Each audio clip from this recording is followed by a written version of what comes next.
اور شہد میں شفا کس نے ڈالی ہے؟ اللہ نے. تو شفا اصل میں کس کے پاس ہے؟ اللہ کے پاس ہے. تو وہ اللہ جو شہد کی مکھی کے پیٹ سے شہد نکال سکتا ہے تمہارے لیے, وہ شہد کھلا کے تمہیں شفا نہ دے, یہ اس کو اس سے زیادہ اس پر قدرت ہے. تم شہد کھاؤ اور اس سے بنی ہوئی چیزیں کھاؤ پھر بھی شفا نہ ملے. تو اللہ دکھا بھی رہا ہے. اتنا سا وائرس بھیجا, اس کو تو میں نے کتنا بدماش کہا تھا نا کرونا کو, ٹھیک ہے نا, بدماش. کتنی بدماشی مچائی ہے اس نے دنیا میں, وہ تباہ کر کے رکھ دیا دنیا کو. اتنے لوگ نکل لیے پتلی گلی سے, ٹھیک ہے.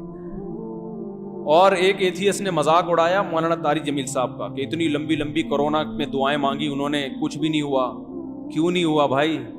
نظر آ رہا ہے ہمارے ہاں سب سے زیادہ بے احتیاطیاں ہوئی ہیں کورونا میں, لیکن تباہی سب سے کم ہوئی ہے. نہیں آ رہی بات.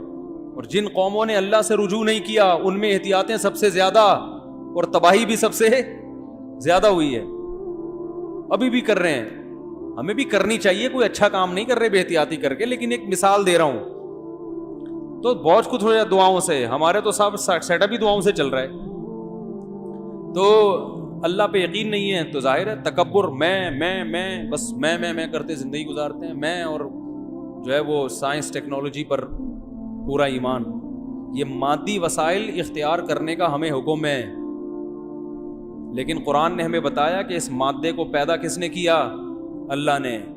اللہ جب چاہے گا اس میں اثر رکھے گا, جب چاہے گا اثر ختم کر دے گا. اصل میں تم سب اللہ کے محتاج ہو.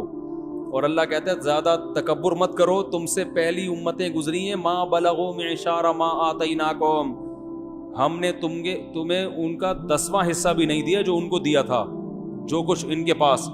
اور قرآن کہتا ہے انہوں نے اپنے علم پہ ناز کرنا شروع کر دیا, تکبر شروع کر دیا اس علم کی بنیاد پر جو کس نے دیا تھا؟ اللہ نے. یہ جو علم ہے نا جو یونیورسٹیوں میں آپ حاصل کر رہے ہیں, اس کی نسبت بھی اللہ اپنی طرف کرتا ہے کہ میں دے رہا ہوں. سائنسدانوں کی طرف اس کی نسبت بھی اللہ نہیں کرتا, کیونکہ اس سائنٹسٹ کو پیدا اللہ نے کیا, اس کی کھوپڑی میں ڈالا کس نے؟ اس کے کھوپڑی جس دماغ سے وہ سوچ رہا ہے. گدھے کی سمجھ میں کیوں نہیں آ جاتی یہ ایکویشنز ہیں؟ گدھے نے پیناڈول کیوں نہیں ایجاد کر لی؟ بولو نا بھائی. اس کی کھوپڑی میں ایسا, وہ ساری زندگی سوچتا رہے, وہ ایک پیناڈول بھی ایجاد نہیں کر سکتا. یہ جو کھوپڑی کے اندر دماغ فٹ کیا ہے یہ اللہ نے کیا ہے, چاہے وہ آئنسٹائن کی کھوپڑی ہو یا نیوٹن کی کھوپڑی ہو یا ایڈیسن کی کھوپڑی ہو. اور 2-4 کے بتا دیں تاکہ 3 مثالیں سن کے لوگ تھک گئے ہیں. میں نے بہت سائنسدان پڑھے ہیں, ابھی یاد نہیں آ رہے, اتنا فارغ بھی نہیں ہوں جتنا آپ مجھے سمجھتے ہیں. خیر, ایک تو شعر مجھے ممبر پہ یاد نہیں آ رہا ہوتا, حالانکہ بہت سارے اشعار یاد ہوتے ہیں, ممبر پہ بیٹھو تو یاد ہی نہیں ہوتا. ایک دفعہ میں نے لوگوں کو بتایا کہ بستر پہ جب آپ لیٹتے ہیں تو سونے کی دعا, اور میں نے کہا میں یہ دعا 30 سال سے پڑھ رہا ہوں, بچپن سے, واقعی 30 سال سے. لوگوں نے پوچھا کیا دعا ہے, مجھے یاد ہی نہیں آ رہی, کیونکہ میں وہ پڑھتا ہوں جب سونے کے لیے لیٹتا ہوں. تو جو ماحول ہوتا ہے نا اسی میں وہ زبان پہ چڑھی ہوئی ہے, اس کے علاوہ وہ یاد ہی نہیں آ رہی کیا پڑھتا ہوں یار میں. تو ایسا ہوتا ہے کہ ماحول نہ ہونا تو پھر وہ چیز یاد نہیں آتی.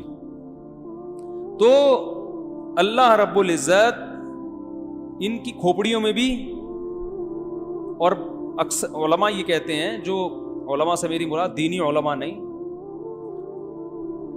جو ماہرین ہیں, جو دنیاوی علوم کے ماہرین ہیں, جن کا تاریخ پر بھی عبور ہے, وہ کہتے ہیں اکثر ایجادات اتفاقی ہیں کہ سائنٹسٹ کچھ دریافت کرنے چلا تھا, اللہ نے اس کی کھوپڑی کسی اور طرف گھما دی, چلا کچھ اور تھا نکل کچھ اور گیا, دماغ میں کچھ اور آ گیا. تو یہ سب اللہ کی قدرت ہے. تو یہ سارا علم اللہ نے دیا. اللہ فرماتے ہم نے ان کو جو علم دیا تھا اس پہ وہ کیا کرنے لگے, اترانے لگے.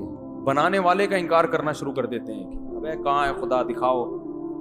تو اس لیے یہ جو آج کل یونیورسٹیوں کا ماحول ہے نا, یہ انسان میں کو فرعون بنا رہا ہے, متکبر بنا رہی ہے. نہ باپ کا ادب سکھا رہا ہے نہ ماں کا ادب. یہ گوروں سے آ رہا ہے نا, تو ان کا تو کلچر تباہ, ان میں ادب تمیز ہے. پلیز تو وہ ہر ایک کے ساتھ ہی لگا دیتے ہیں. وہ تو پولیس والا بھی آپ کو گرفتار کرنے آئے گا تو کہے گا پلیز یہ ہتھکڑی پہن لیں آپ. یہ والی پلیز کا اعتبار نہیں ہے. وہ تو چور کو بھی پلیز, وہ پھانسی کے پھندے بھی لٹکاتے ہیں, پلیز گو اہیڈ, وہ ایسے ہی کہیں گے پلیز اب آپ چڑھ جائیے. وہ تو ان کی وہ تو ہے, بڑے کے لیے بڑے کا احترام، یہ ابا، یہ اماں، یہ فادر، یہ مدر، یہ سسٹر، یہ بردر، یہ چچا، یہ ماموں، یہ سب مارکیٹ سے کیا ہو گئی چیزیں شارٹ.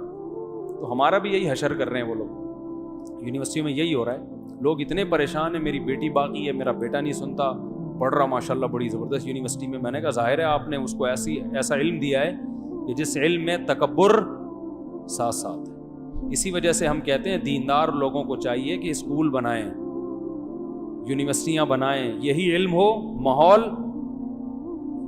اسلامی ہو، تاکہ یہ علم ان کو اللہ کے قریب لے کے جائے. قرآن کہتا ہے نا، دیکھو علم اللہ کے قریب ہی لاتا ہے، لیکن جب غلط ہاتھوں میں آئے گا نا علم تو وہ اللہ سے دور کرے گا. قرآن کیا کہتا ہے؟ یضل بہ کثیرا ویہدی بہ کثیرا. اللہ قرآن کے ذریعے بہت سو کو ہدایت دیتے ہیں، بہت سو کو قرآن ہی کے ذریعے گمراہ کر دیتے ہیں. کیونکہ قرآن ہی کو اگر کوئی غلط ڈیفائن کرنا شروع کر دے تو اسی سے گمراہی پھیلنا شروع ہو جاتی ہے، یا آپ کی نیت ہی ٹھیک نہ ہو. تو علم اصل میں چاہے دین کا ہو یا دنیا کا، انسان کو اللہ سے قریب کرتا ہے. کیونکہ اللہ کی بنائی ہوئی چیزوں پر جب آپ مطلع ہوتے ہو تو اللہ کی عظمت اور دل میں بیٹھتی ہے. لیکن وہ علم آپ کو ایسا پروفیسر بتا رہا ہے جو خود باغی ہے اللہ کا، اس علم سے آپ کو وہ اللہ سے دور کر دے گا.